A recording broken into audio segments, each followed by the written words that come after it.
block cipher out of arbitrary functions f1 to fd. Okay, so imagine we have these functions f1 to fd that happens to map n bits to n bits. Now these are arbitrary functions. They don't have to be invertible or anything. What we want to do is build an invertible function out of those d functions. And the way we'll do it is by building a new function, we'll call it capital F, that maps 2n bits to 2n bits. And the construction is described right here. So here we have our input. You notice there are two blocks of n bits. In other words, the input is actually 2n bits. R and L stand for right and left. Typically, people describe a Feistel network from top to bottom, in which case these n bits really would be right and left. But here it's more convenient for me to describe it horizontally. So if we follow the R input, you realize it basically gets copied into the L output without any change at all. Okay? However, the L input is changed somewhat. Basically, what happens is the R input is fed into the function f1, and the resultant is XORed with L0, and that becomes the new R1 input. Okay, so this is called one round of a Feistel network, and it's done using the function f1. Now we do this again with another round of the Feistel network with the function f2, and we do it again and again and again till we get to the last round, and we do it again with the function fd, and finally the output is rd ld. Okay, so if you like, we can write this in symbols, that basically li is simply equal to ri minus 1, and ri, let's see, that's the more complicated one, ri is equal, well, let's just follow the lines here, ri is just equal to fi applied to ri minus 1 XOR li. Okay, so and this is basically I goes from 1 to d. So this is the equation that defines a Feistel network mapping a 2n-bit input to 2n-bit output.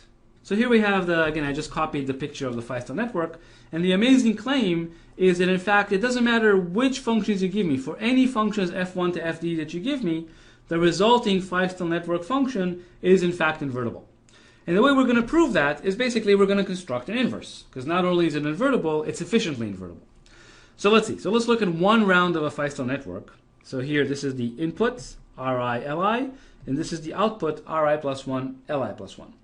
And now what I'm going to ask you is to invert this. So let's see. So suppose now the input that we're given is Ri plus 1, Li plus 1.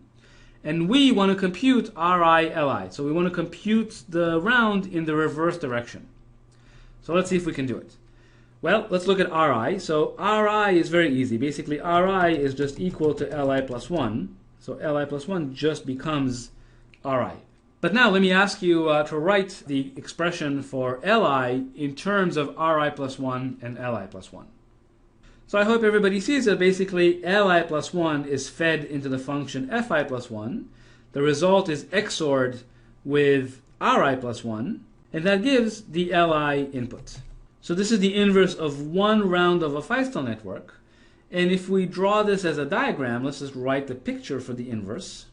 So here you notice the input is Ri plus 1, Li plus 1, and the output is Ri, Li, right? So we're inverting the round. So you notice that the inverse of a Feistel round looks pretty much the same as the Feistel round in the forward direction. It's literally, just for a technical reason, it's kind of the mirror image of one another, but it's basically the same construct.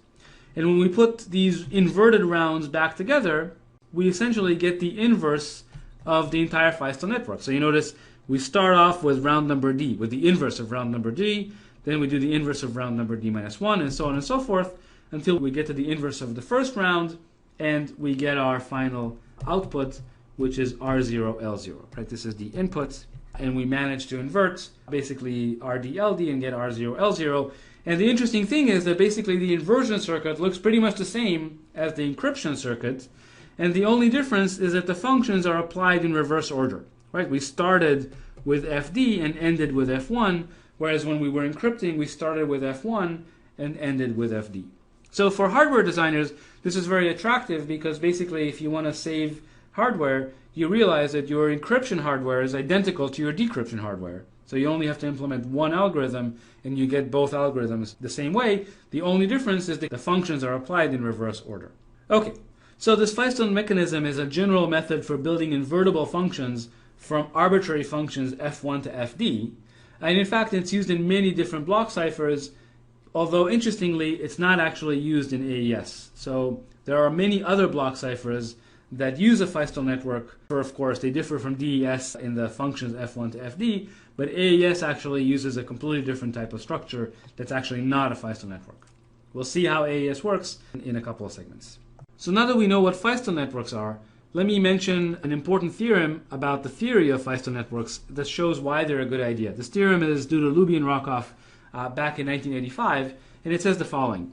Suppose I have a function that is a secure pseudo-random function. Okay, so it's indistinguishable from random and happens to act on n bits. So it maps n bits to n bits and uses a key k.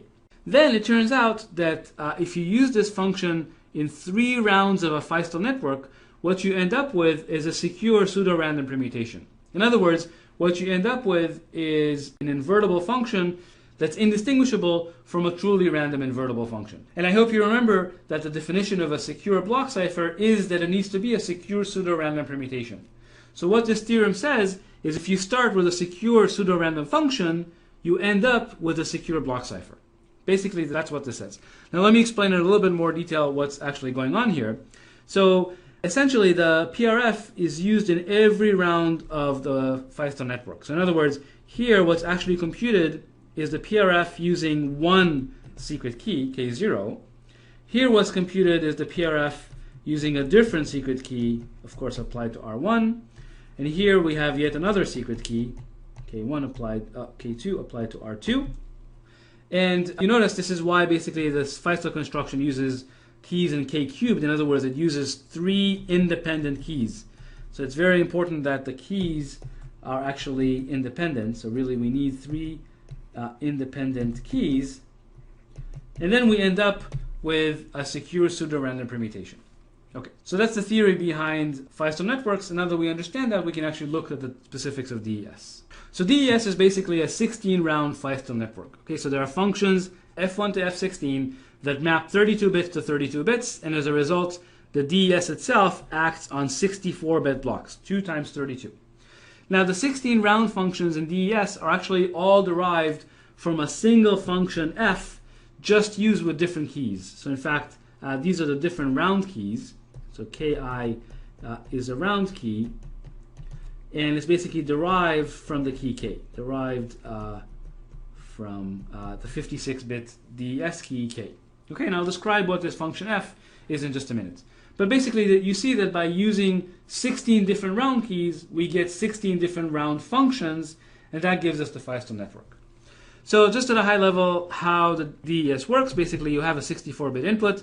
The first thing it does is this initial permutation that just permutes the 64 bits around, namely it maps bit number 1 to bit number 6, bit number 2 to bit number 17, and so on. This is not for security reasons, this is just specified in the standard. Then we go into the 16-round Feistel network that actually you now know how it works. Basically uses the function f1 to f16 as specified before. And then basically we have another permutation. This is called the final permutation. That's just the inverse of the initial permutation. Again, it just permutes bits around. This is not necessary for security reasons. And then we finally get the final outputs. Okay, now as we said, there's a key expansion step, which I'm not going to describe. But basically this 56-bit DES key is expanded into these round keys, where each round key is 48 bits. Okay, so we have 16 48-bit round keys, and they're basically used in the 16 rounds of DES. And then when you want to invert the cipher, all you do is you use these round keys, these 16 round keys, in reverse order. Okay, so now that we understand the DES structure, the only thing that's left to do is specify the function capital F. So let me explain how this function works. So basically it takes as inputs its 32-bit value, let's call it x, but in reality you remember this is R0, R1, R2, R3, and so on and so forth. These are 32-bit values. And then it takes also a 48-bit round key. So here we have our key ki, which happens to be 48 bits. The first thing it does is it goes through an expansion box. And this expansion box basically takes 32 bits and maps them into 48 bits. Now all the expansion box does is just replicate some bits and move other bits around. So for example, bit number 1 of x is replicated into positions 2